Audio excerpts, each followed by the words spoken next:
Hi everyone. Today we will be discussing inverse trigonometric equations. So at the end of this lecture video, I expect everyone to be able to solve inverse trigonometric equations and apply the appropriate techniques in solving inverse trigonometric equations. So just like what we did with solving trigonometric equations, for the inverse trig equations, we will also be dividing it by solving tips. So we begin with solving tip number 1 for inverse circular equations. So we use this first tip whenever we have a variable that is contained in one inverse trigonometric function. So that means our variable is just within a single trigonometric function in your entire equation and nowhere else. So in this case, we solve the equation by applying the definition of your inverse trigonometric or circular functions so that we can free the variable from the function itself. And then afterwards, we apply algebraic methods to solve for the value of the variable. So just to make this clearer, here is an example. So let's say we would like to solve for the solution set of r cosine of the quantity x plus 1 plus r cosine 1 half equals pi over 2. So here we see that the variable that we wish to solve is x. And x is just contained in a single trigonometric function, which is r cosine. So if we look at this equation, see that we can actually evaluate our cosine 1 half. So we basically just need to think of the value of an angle that when we take its cosine value, the answer is 1 half. So since this is a capital A and this is positive, it means that our answer must be in the first quadrant. Okay, so that angle that we need is pi over 3. So now we can substitute pi over 3 here in this portion. So by replacing our cosine 1 half by pi over 3, then we have our cosine x plus 1 plus pi over 3 equals pi over 2. So since pi over 3 is a constant, we can just combine like terms by doing addition property of equality on both sides by adding negative pi over 3. So if we add negative pi over 3 on the left side, the pi over 3 will cancel out. And if we add pi over 3, add negative pi over 3 rather to pi over 2, we will get pi over 6. All right? So our equation now becomes this one. So here's where we are going to use the definition of our inverse trigonometric function in order to undo or to free our variable term inside the inverse trig function. So since this is an r cosine function, to undo this, we have to get the cosine of both sides. So if we do that, if we get cosine of r cos x plus 1, the r cosine and the cosine will cancel out. So that means on the left side, we will just be left with x plus 1. And then on the right side, since we took the cosine value on the left, we will also take the cosine value of the right side. So we'll end up with x plus 1 equals cosine pi over 6. And cosine pi over 6 is easy to evaluate. Cosine pi over 6 is just square root of 3 over 2. And then we add negative 1 to both sides. So we will have x equals square root of 3 over 2 minus 1, or simply square root of 3 minus 2 all over 2. So now, unlike your trigonometric equations wherein the values that you get are already your answers, for your inverse trigonometric functions or equations rather, that is not always the case. So it's possible that you get values of x or values of the variable that will not satisfy the original equation. So in order for us to make sure that the value of the variable that we were able to get at the end of our solution is actually a correct solution, meaning it's not an extraneous solution to our equation, then we have to substitute all values of x or all values of the variable that we were able to derive in the original equation. So, what we do now, after getting a value of x, is to substitute that to the original equation. So here, as you can see, I'm going to substitute the unsimplified version because if you look at this portion, it's easier to solve this if I'll use the unsimplified version of the value of x that we got a while ago. So now, all I need to do is to substitute this value to x, and if I do that, I'm going to get this one. Okay, our cosine of the quantity square root of 3 minus 2 over 2 rather minus 1 plus 1 plus our cosine 1 half. Okay, if I substitute this on the left side, okay, so remember, you want, when you check, you want to show that after you substitute, your left side will really be equal to the right side. Okay, so I'm starting with the left side, I'm copying the left side, and then I substituted the value of x. After this, so I can just cancel out negative 1 and 1. So I'm going to have our cosine of square root of 3 all over 2 plus our cosine 1 half. So we know that our cosine square root of 3 over 2 is just pi over 6. And then our cosine 1 half from a while ago, we know that that is pi over 3. So, adding pi over 6 and pi over 3, we will get pi over 2, which is correct. We were able to, from the left side, we were able to derive the right side of the equation. So that means it is true. This value of x is really a solution to this equation. So that means that our solution set is the set containing square root of 3 minus 2 all over 2. So again, for the final answer, we will be using the simplest form, okay, or the simplified form. So note here that your fundamental solution set is only applicable for trigonometric equations. For inverse trig equations, we're using the solution set because the values of the variable in your inverse trig equations are not angles. They are real numbers. So that means we do not have to restrict it within one rotation. Okay? So let's have another example. So let's say we want to solve for the solution set of arctangent A minus pi over 2 equals pi over 4. So this is quite simple. We have to first segregate arctangent of A because our variable here is A. So all we need to do is to add pi over 2 on both sides. And if we do that, we will end up with arctangent of A is equal to 3 pi over 4. So now to free A from arctangent, we need to get tangent or the tangent of both sides. So that means A is equal to tangent of 3 pi over 4.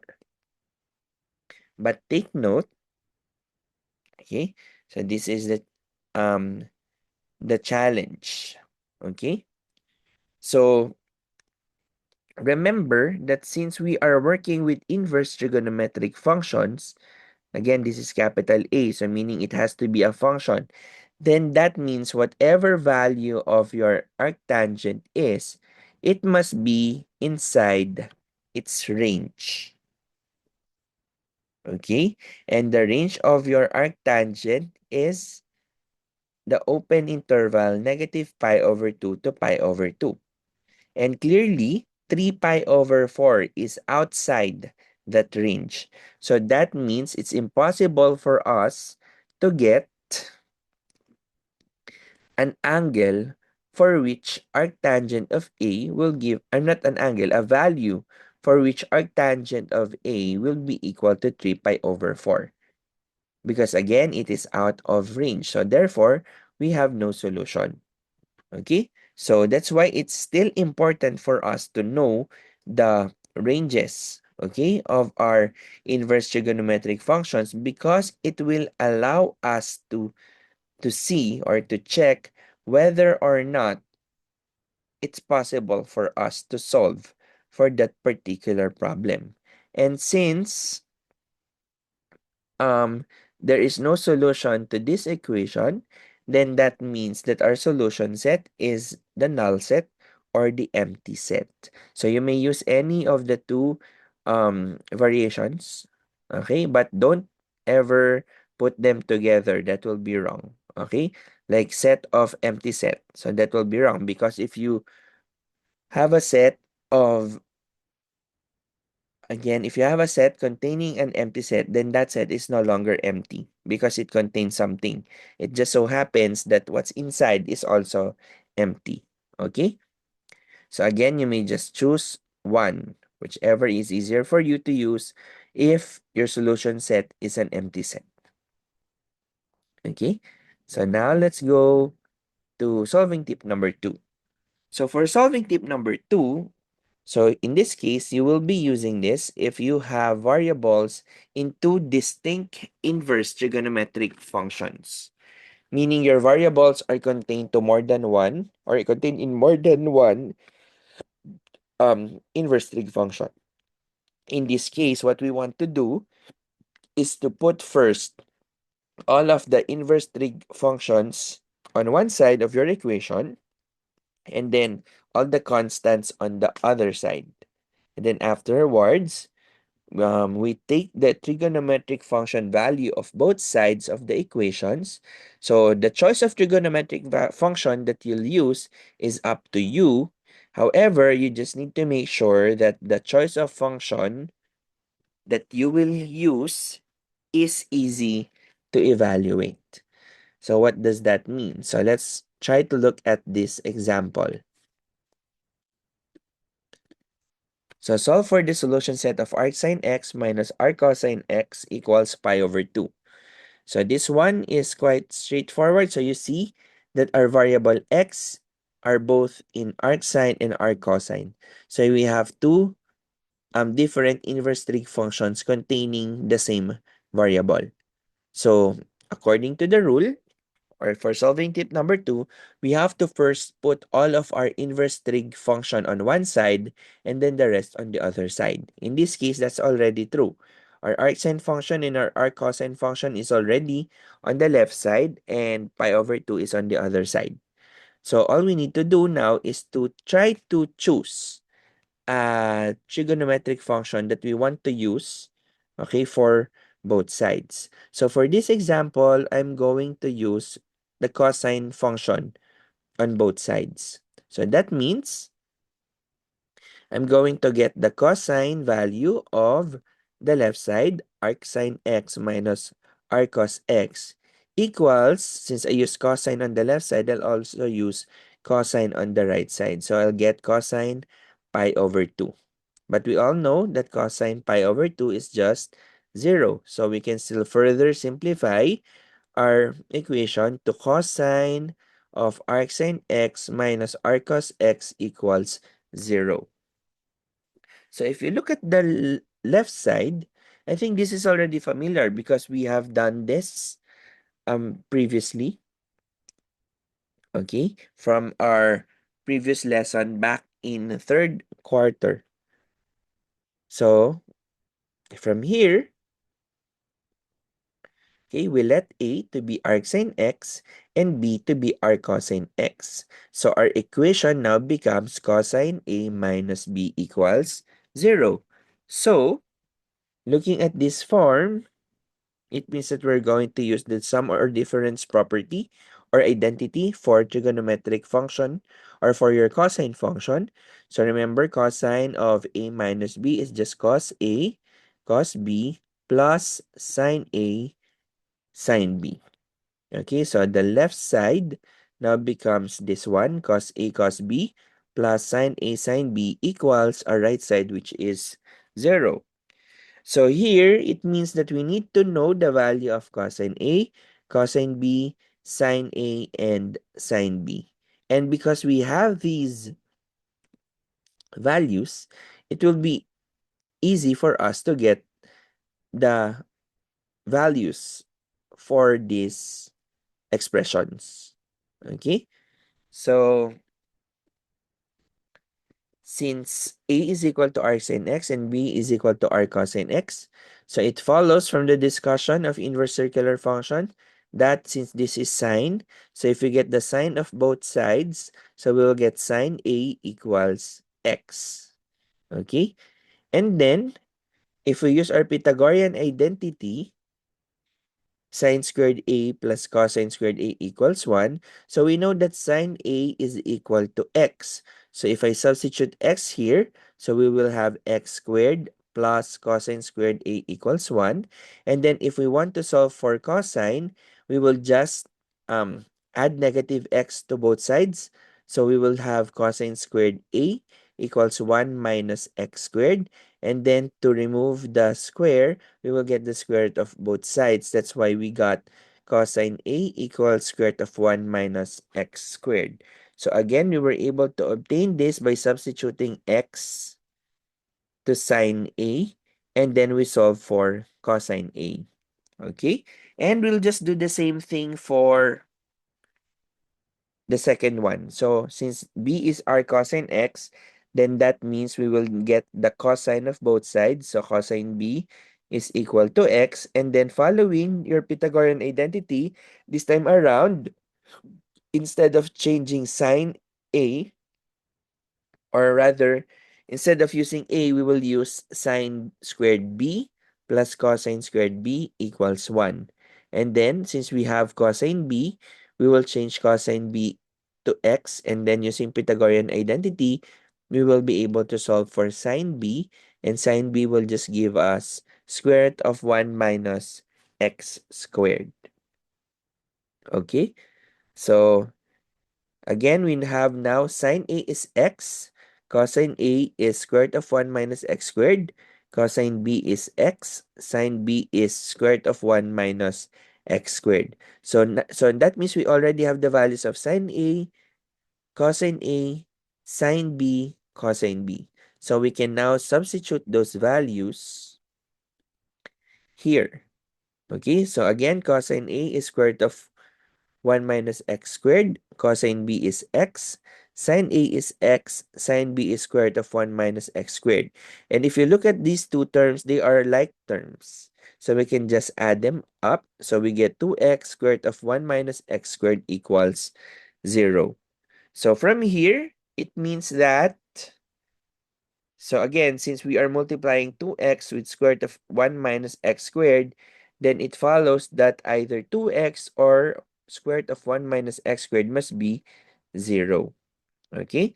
So we now try to solve these two. So if 2x is equal to 0, again, if 2x is equal to 0, then clearly x is equal to 0. And then, if square root of 1 minus x squared is equal to 0, solving for x, so we get the square of both sides. We have 1 minus x squared equals 0. We add negative 1 to both sides, so we will get negative x squared equals negative 1. And then we divide negative 1. We divide both sides by negative 1, so we will have x squared equals to 1. And then getting the square root of both sides, it means that x must be positive or negative 1. So that means we have three possible values for x. 0, positive 1, and negative 1. So because we already obtained three values of x's, we now need to check whether or not these are solutions. So take note, this is our original equation. Arc sine x minus arc cosine x is equal to pi over 2. So now, if we substitute x equals 0, so if we change x equals 0, so we'll have arc sine 0 minus arc cosine 0 on the left side. We know that arc sine 0 is just 0, and arc cosine 0 is pi over 2. So 0 minus pi over 2 will give us negative pi over 2. Clearly, this is not equal to pi over 2. So that means x equals 0 is not a solution. So we now try x equals negative 1. If we substitute negative 1 here, so we'll have arc sine negative 1 minus arc cos of negative 1. But arc sine of negative 1 is negative pi over 2. So remember, this is capital A, so that means our answer must be in the interval negative pi over 2 to pi over 2 inclusive. And then for arc cosine of negative 1, so since this is capital A, so it's a function. So for arc cosine, that means our answer must be in the interval or in the closed interval 0 to pi. So, okay, so arc sine negative 1 is negative pi over 2. And then arc cosine negative 1 is pi. So negative pi over 2 minus pi, we get negative 3 pi over 2. Again, that's not the same as pi over 2. So this 1, x equals negative 1, is also not a solution. So finally, we try x equals 1. So if we substitute x equals 1, then we'll have arc sine 1 minus arc cosine 1. Arc sine 1 is pi over 2. Arc cosine 1 is 0. So pi over 2 minus 0, we get pi over 2, which is now the same. So that means x equals 1 is a solution. So out of the three values of x, we only have one as solution. So that means our solution set is just the set containing 1. Okay, and now we're off to our final example. So let's say we have here the solution, the question, solve for the solution set of arc sine x plus arc cosine 1 minus x equals 0. So again, our inverse trig functions are already on one side. Although we have x and 1 minus x here, the variable x is contained within two different inverse trig functions. So it means we will still follow solving tip number 2. And just like what we did a while ago, we just need to choose a trig function that's easy to evaluate. Okay, so in this case, we're going to use sine. Okay, so that means we're going to have sine of arc sine x plus arc cos of 1 minus x equals sine 0. So we know that sine 0 is just 0, so we can further reduce this to sine of arc sine x plus arc cosine of 1 minus x equals 0. So just like what we did a while ago, we let A to be sine arc sine x and B to be arc cosine 1 minus x. And then we solve again using inverse trig function and Pythagorean identity. So again, our equation becomes sine A plus B equals 0. And using your sum and difference identity, that will be sine A cos B plus cos A sine B equals 0. So in order to again find the values of sine A cos B cos A sine B, we will just make use of the values of A and B in order to get all of these four trig function values. So since arc sine x is equal to A, then it follows that sine A is equal to x. And using our Pythagorean identity, just like what we did a while ago, cosine A is equal to square root of 1 minus x squared. Okay? And then for B, so cosine B, getting the cosine of both sides. So cosine B will be 1 minus x. Okay? And then using Pythagorean identity, this time around, you're going to change cosine B by 1 minus x. And then manipulating your Pythagorean identity in order to solve for sine B, we will be able to get square root of 2x minus x squared. Okay? Again, we will get square root of 2x minus x squared. So you may practice substituting 1 minus x here, but change the variable to b. And then you solve for sine b. Okay? So I'll leave that to you as a practice, but you should be able to get square root of 2x minus x squared. So now that we have the values of sine A, cosine A, sine B, cosine B, we may now substitute all of those values in our working equation. So again, sine A is x, cosine B is 1 minus x, cosine A is square root of 1 minus x squared, sine B is square root of 2x minus x squared, and that's all equal to 0. So simplifying, so for this portion, we just distribute. So x times 1 is x times negative x is negative x squared.